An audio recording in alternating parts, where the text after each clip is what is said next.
L'histoire économique du monde islamique est intimement liée au développement et à la circulation de la monnaie. Dès les premières décennies suivant la fondation de l'islam au 7e siècle, les dirigeants musulmans comprirent l'importance d'une monnaie stable pour consolider leur autorité et faciliter le commerce à travers les vastes territoires qu'ils contrôlaient. Cette attention à la monnaie a eu des répercussions profondes sur la stabilité économique, la cohésion politique et l'expansion commerciale de l'Empire. 1. Les premières monnaies islamiques, du dinar au dirham. Sous le califat des Omeyyades, 675-750, le besoin d'une monnaie uniforme devint urgent. Avant cette période, les Arabes utilisaient une combinaison de monnaies locales héritées des empires byzantins et sassanides, tels que les solidus d'or byzantins et les drachmes sassanides en argent. Ces pièces, bien qu'efficaces pour le commerce régional, posaient un problème. Elles portaient souvent des images et des inscriptions étrangères, notamment des représentations impériales païennes, ce qui était incompatible avec l'idéologie islamique naissante.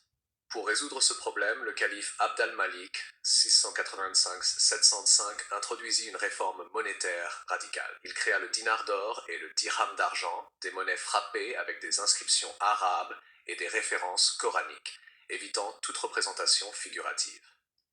Le dinar pesant environ 4,25 grammes d'or et le dirham, pesant environ 2,87 grammes d'argent, devinrent rapidement des standards reconnus dans tout le monde islamique. Cette uniformité permit non seulement de faciliter le commerce interne et externe, mais aussi de renforcer l'identité politique et religieuse du califat. 2. La monnaie comme instrument de confiance économique. La stabilité économique repose largement sur la confiance dans la monnaie. Les dirigeants islamiques comprirent très tôt que la valeur de la monnaie devait être garantie par sa teneur en métal précieux. Ainsi, le poids et la pureté des dinars et dirhams étaient strictement contrôlés par l'État. La confiance des marchands et des consommateurs était renforcée par des inspections régulières et des sanctions sévères contre la falsification ou la dévaluation des pièces.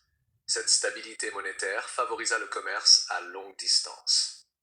Les marchands musulmans purent commercer avec l'Inde, la Chine, l'Afrique de l'Est et l'Europe en utilisant des dinars et des dirhams qui étaient acceptés et fiables. L'existence d'une monnaie stable permit également le développement des banques islamiques primitives, telles que les bureaux de change et les lettres de change, SAC, qui facilitaient les transactions sans transporter physiquement l'or ou l'argent sur de longues distances. La monnaie et le commerce transrégional. L'un des aspects les plus fascinants de l'économie islamique médiévale est la manière dont la monnaie contribua à la cohésion économique transrégionale. Les caravanes traversant le désert arabique ou le Sahara transportaient du dirham et du dinar, établissant des liens économiques avec des sociétés très éloignées.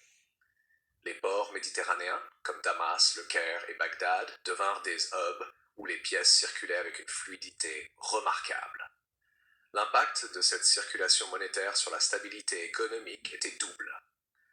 D'une part, elle permettait de réduire les fluctuations de prix en assurant une valeur constante pour les marchandises échangées. D'autre part, elle favorisait la spécialisation économique. Certaines régions pouvaient se concentrer sur la production de biens spécifiques, soie, épices, métaux précieux, en ayant la garantie d'un paiement fiable en monnaie standardisée.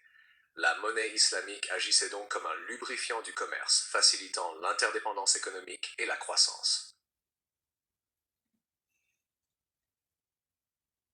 L'impact de l'économie monétaire sur la fiscalité.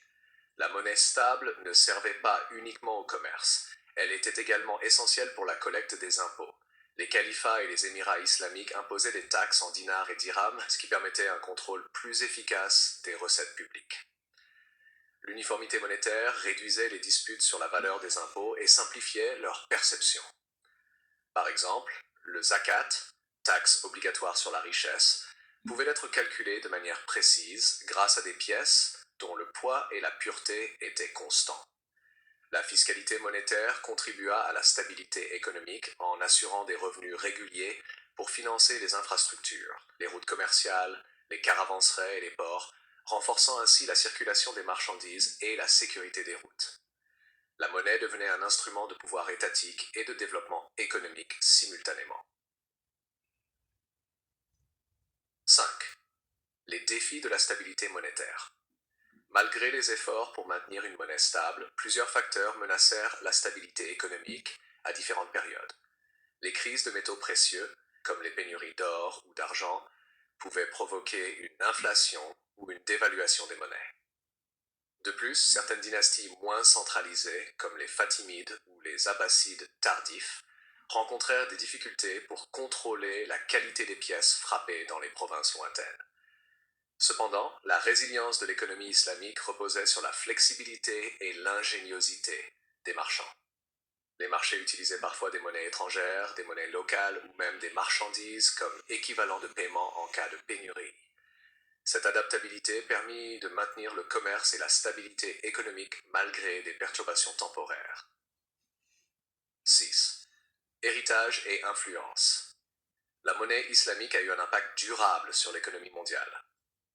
Les dinars et dirhams inspirèrent les systèmes monétaires européens au Moyen Âge et facilitèrent l'intégration de l'Asie, de l'Afrique et de l'Europe dans un réseau commercial global. L'idée que la stabilité monétaire est cruciale pour la croissance économique et la confiance sociale reste pertinente jusqu'à nos jours.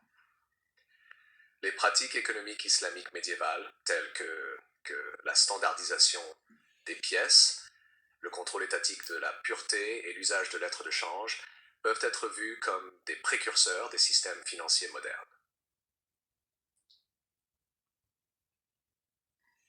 Conclusion. L'histoire de la monnaie islamique démontre que la stabilité économique est indissociable d'une monnaie fiable, uniforme et acceptée par la société. Du dinar d'or au dirham d'argent, ces pièces ont non seulement facilité le commerce et la fiscalité, mais ont également consolidé l'autorité politique et religieuse des califats.